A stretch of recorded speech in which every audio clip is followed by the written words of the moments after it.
Honestly, I don't even think it's debatable. Despite the fact that it's constantly present when we climb and is often the top reason we fail, rhythm is the most underrated and undervalued of the 5 atomic elements of climbing movement. And I know some of you are thinking that you rarely fall due to a rhythm error. But here's the thing. Rhythm makes up a considerable portion of efficiency.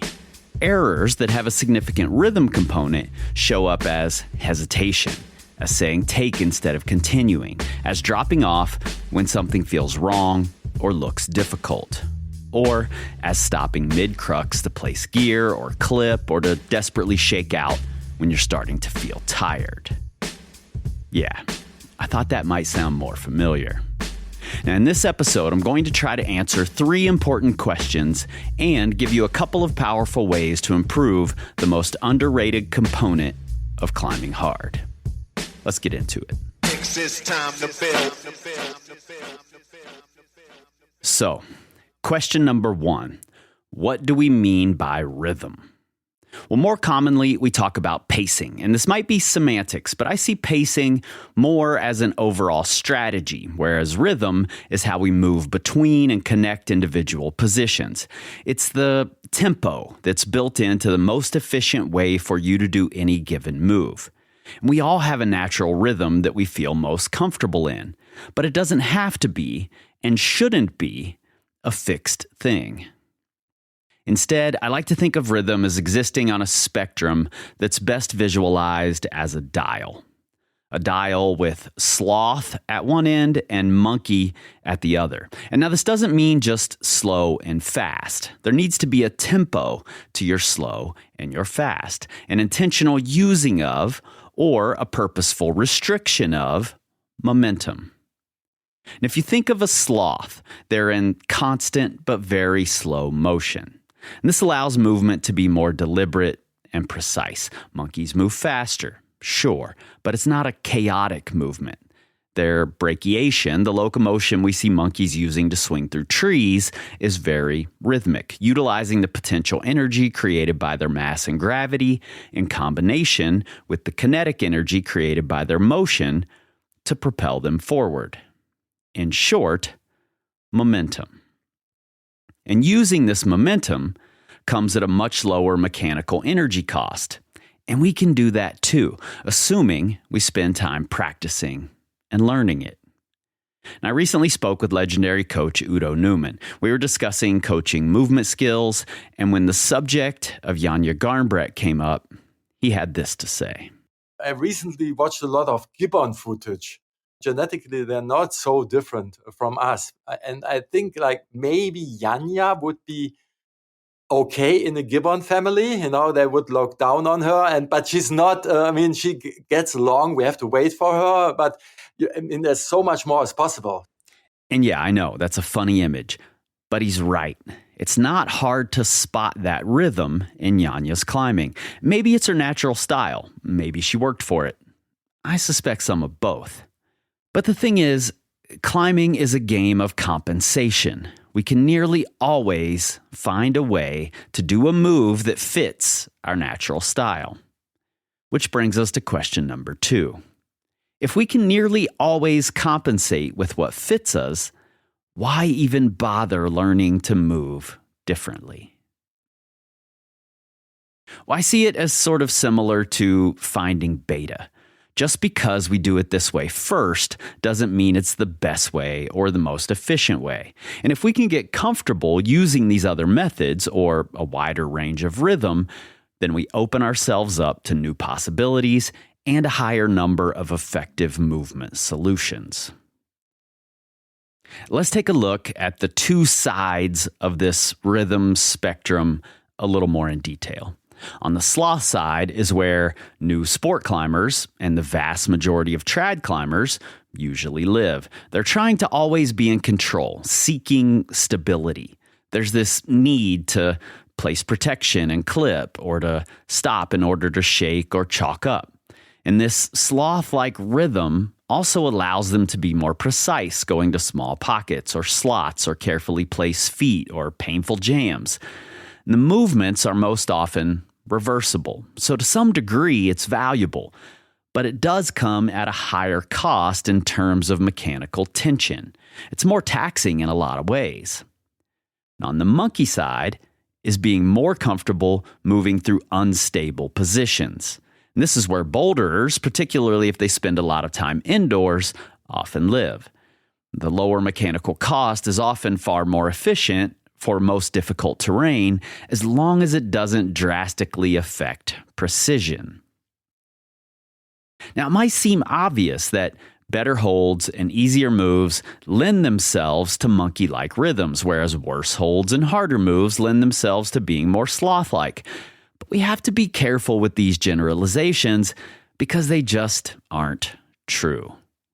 And we can see this regularly if we watch Adam Ondra placing his feet. When he's in the middle of a hard section where he's skipping clips and moving fast, his footwork often looks sloppy and careless. It isn't. It's just that it's faster for him to keep moving instead of being careful. And because he trusts his feet wherever they end up, that speed makes up for any tiny percentage points he might be losing from not placing his feet in this agonizingly slow and precise way. But Adam Ondra and Janja Garnbret are better than us. And part of what makes them better is their comfort across this entire spectrum of rhythm.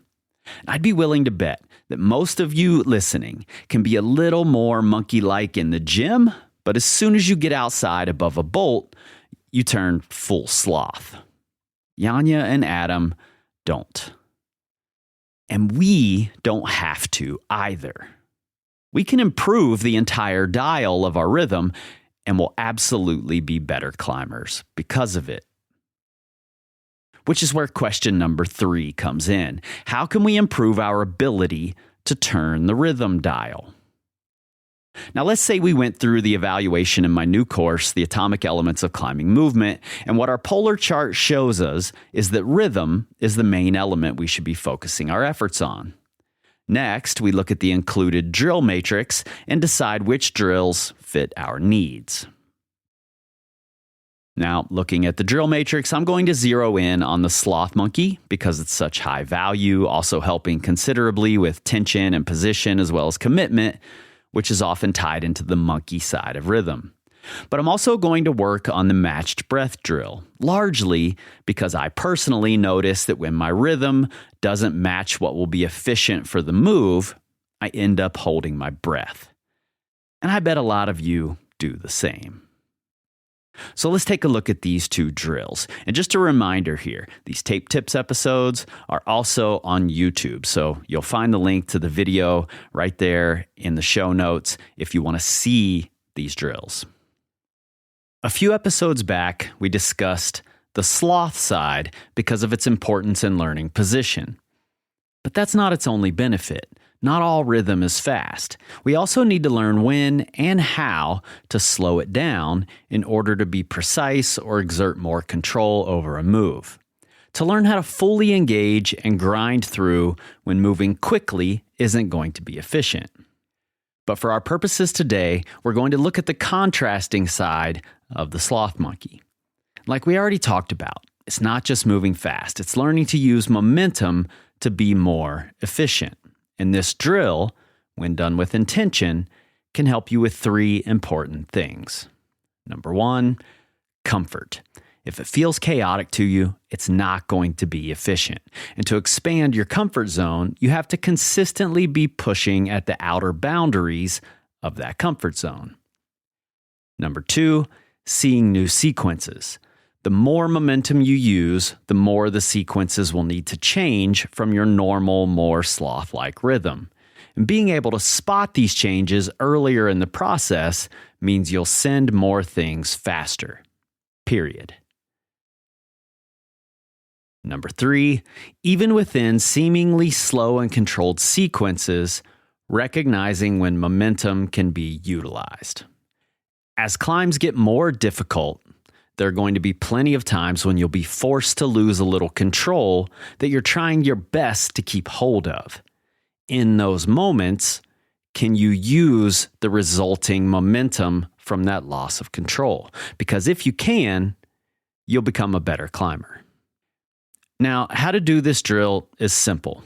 You'll choose a boulder and first climb it sloth-like, slow and controlled, but with constant movement. And you're going to over-exaggerate the slowness. Avoid any real pauses and try to keep it smooth. And this will help you learn how to engage everything to exert control over any part of a move. Next, you'll climb it more like a monkey, a higher tempo, experimenting with changing sequences to see what works best and what seems most efficient. And the important part here is that you're consistently challenging yourself. Raise the difficulty of the boulder, change the styles, try new ideas. Keep making yourself a little uncomfortable, and your comfort zone will get wider and wider, and you'll be able to use more of these skills in performance situations. The next drill is matched breathing, and calling it a drill is actually a little misleading. It's more of an intentional practice. I don't necessarily give it its own time in the program, rather it's something I work on during other parts of the program, particularly during projecting and any type of endurance work.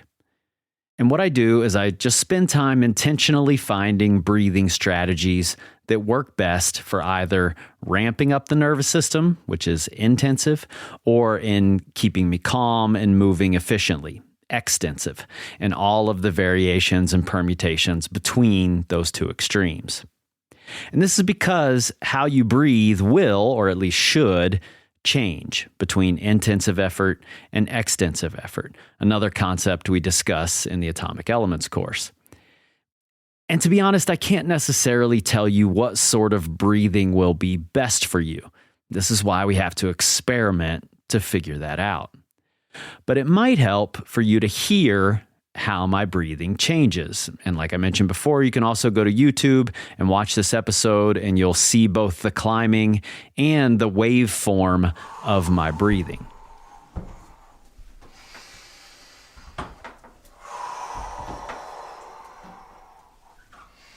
What you're hearing here is me climbing a circuit that fits in the extensive effort category. Easier moves, but more of them. Think long sport routes, the Red River Gorge, for instance. And pay attention here to the steady rhythm of the breathing.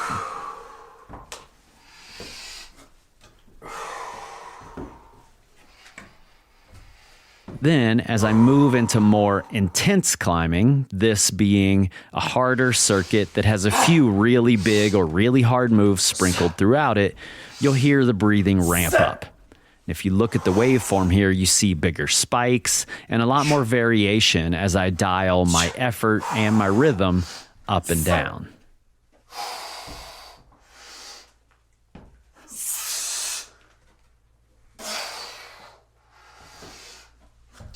Finally, when I get to a jug and begin to shake out and rest, you can hear and see in the waveform that my breathing gets gradually slower and more even. It gets quieter and closer to baseline, essential for being able to do hard moves afterward.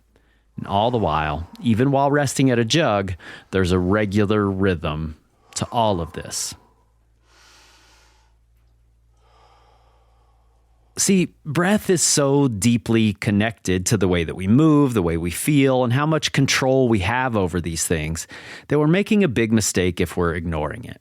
And figuring out how to match your breath to your climbing and making that part of the beta will certainly result in more and harder sends in less time. And look, there are a lot of ways to improve your climbing, like a lot. But if you're not taking stock of how you move and how you find efficiency and spending time intentionally exploring that, then many of these proven, air quotes, methods of improvement might never have a chance to actually translate into your performance. But knowing where to start with movement has historically been either very specific to a single move or ridiculously abstract. So if you want help finding a good place to put your focus, the Atomic Elements of Climbing movement and the evaluation inside it might just be for you. The link is right there in the show notes. Learn, grow, excel.